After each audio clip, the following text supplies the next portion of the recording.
I go through life not having a whole lot of self-confidence in myself up until the age of about 18, 19.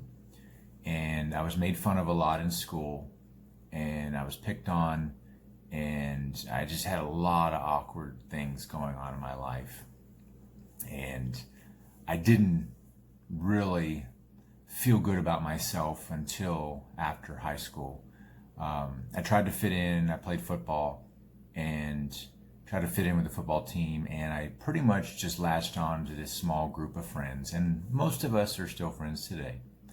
And it was all circled around alcohol, and there was probably marijuana involved as well. That was primarily the extent of it at the beginning. And we would drink a lot. And that is what everything evolved around.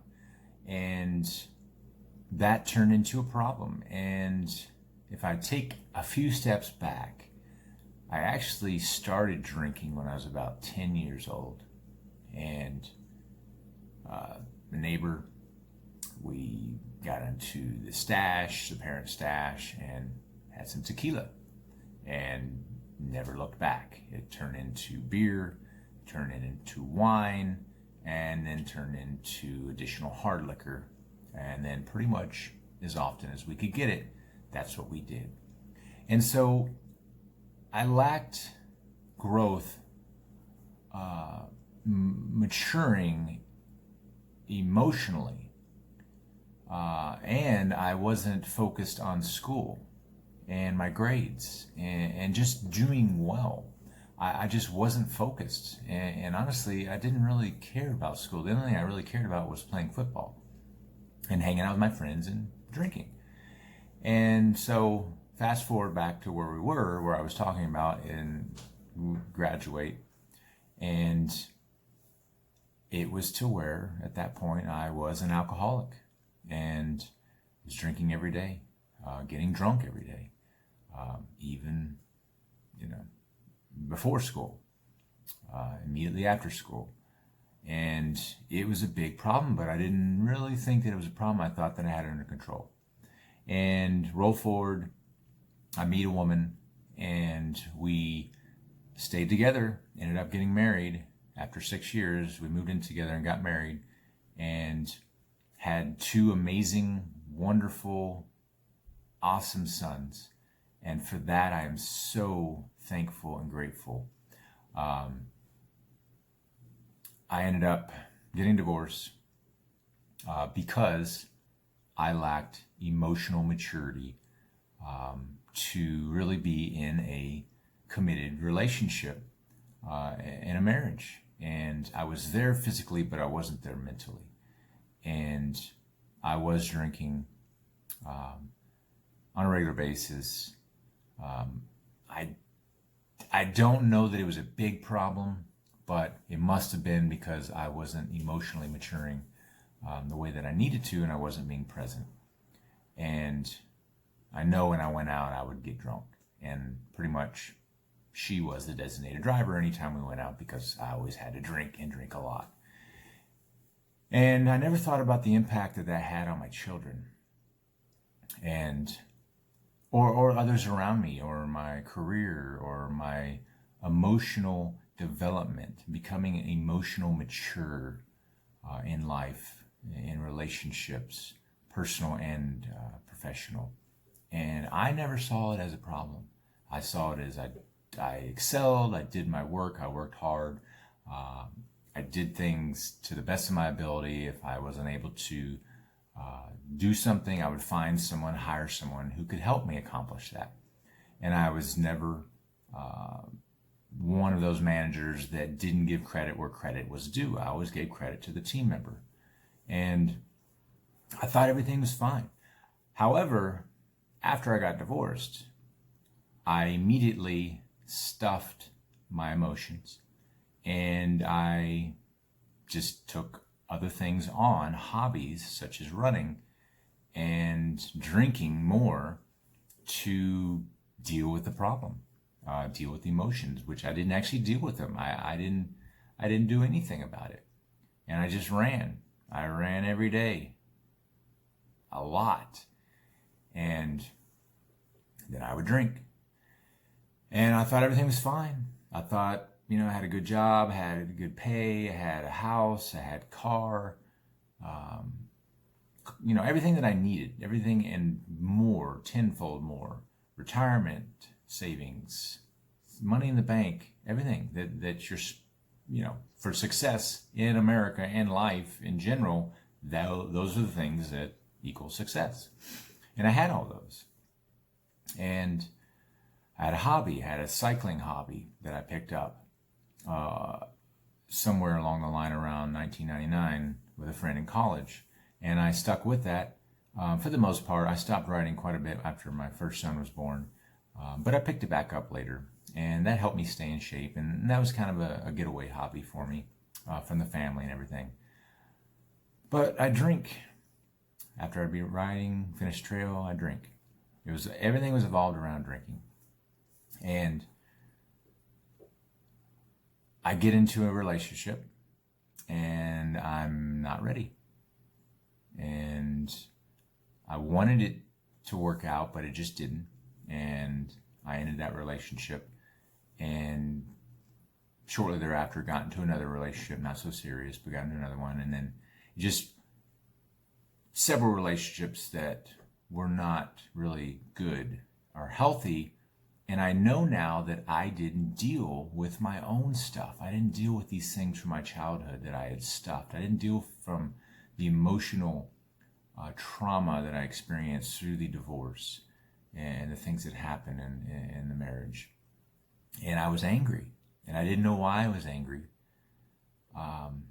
And I would tend to lash out with the alcohol and with those closest to me. And I didn't want to do that. I didn't want to be angry. I didn't want to be short with those that I loved. It just came out, and I didn't understand, but I didn't seek anything to help. I didn't read anything. I didn't go to counseling. I didn't really talk to anybody. I didn't express myself. And it built up and built up. And then when I got into my most recent relationship, that was about 4 years or so, that ended after just so many different things. Ultimately, we weren't compatible in so many different ways. After we initially thought that we were the perfect match for each other, at least that's the way I felt, and thought we were going to grow old together. And everything came out. Everything that I never dealt with, everything that this person never dealt with in their childhood that they brought into this relationship. And I understand now the things that I have to deal with, the things that I am dealing with. And I understand the things that other people need to deal with before they commit themselves to a relationship with another person, because they need to be content and love themselves and be at peace and truly happy about things in life, just simple things. And they need to be at that place before they enter into another relationship with another human being as far as a significant other goes. And I truly believe that. And you're just going to carry the baggage into the next relationship, and it's going to cause dysfunction, and it's going to create a toxic environment, and one of you is not going to want to deal with it, should not have to deal with it, won't know how to deal with it, and one will walk away. One or both may get hurt, and it could have been avoided if each of them would have faced the fear of dealing with the past hurts and the traumas of their life, because those ended up being projected into the other person, onto the other person in their new relationship, because they were seeking to fill the void, fill those holes, those things that they lack, those insecurities.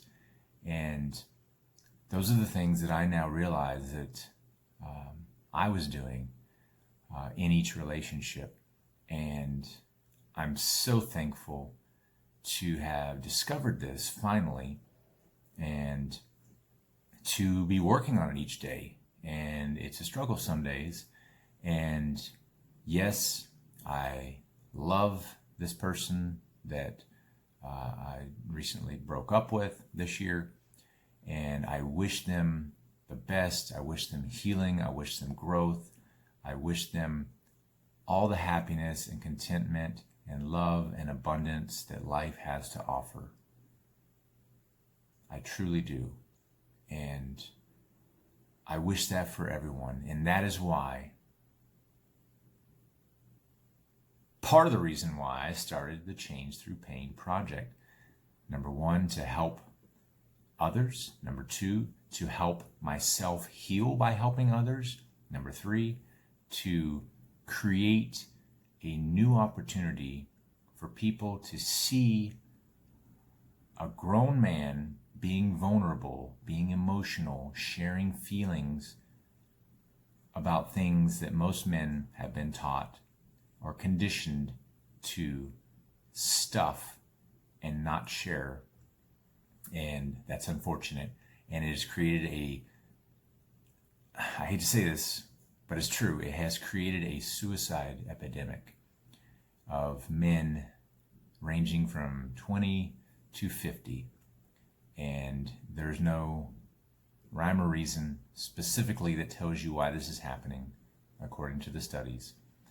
I just know from what I've read, what I've experienced, and who I am and who I'm becoming, that it is because men have been conditioned to not share their emotions, to be as tough and stoic as possible.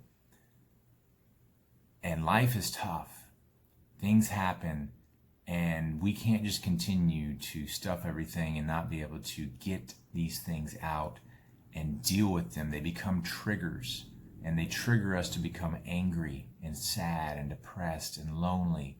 And when you're in a relationship and that person leaves you, whether you're married, you're engaged, your boyfriend, girlfriend, it hurts when you were giving your all, the all that you had to give at that time. And the reality is that you learn from these things. I hope you learn. I hope you reflect and learn and not carry forward anger. You've got to accept what happened, accept your circumstances, claim and own the things that you did, forgive them for the things that they did, be empathetic to who they are and where they came from and why they projected some of those things onto you, and keep pushing forward. Stay optimistic, stay loving, stay caring, stay compassionate, stay focused on doing the best that you can do, and stay focused on accomplishing your dreams, your goals, your vision for your life. Lower your expectations and just live in the moment. Take what happens and deal with it as it comes, and deal with it with an open heart and open mind, and be willing to learn if things don't go the way that you wanted them to go. So that's my story, and I thought it was important, and especially a few folks have requested to share the story, and I thought it was important to go ahead and to do that. And so that's my story. I'm sticking to it, and that's Change Through Pain. That's how I got here. That's how we got here on this video. These past 4 months have been a roller coaster of fun, excitement, challenges, pain, struggle, emotion, and I am growing, and I am learning to love life, love myself, love others so much, and give back any way that I can, because I want others to experience what I'm experiencing, and I am not going to stop. I'm not going to slow down. I am going to keep pushing forward, and I have some big goals for this project, in a number of different ways. And I look forward to sharing those with you as I progress and get closer to those goals. There's one or two that are close to fruition. And so I'm excited about that. I'm excited that you are watching, that you are gaining value, gaining perspective, inspiration, motivation from this project. And if I can change one life, it's all worth it. Thank you so much. Share this with someone who might find value in it. Comment anything that you think might be valuable to spread this message to more people. Thank you so much. Have a blessed day.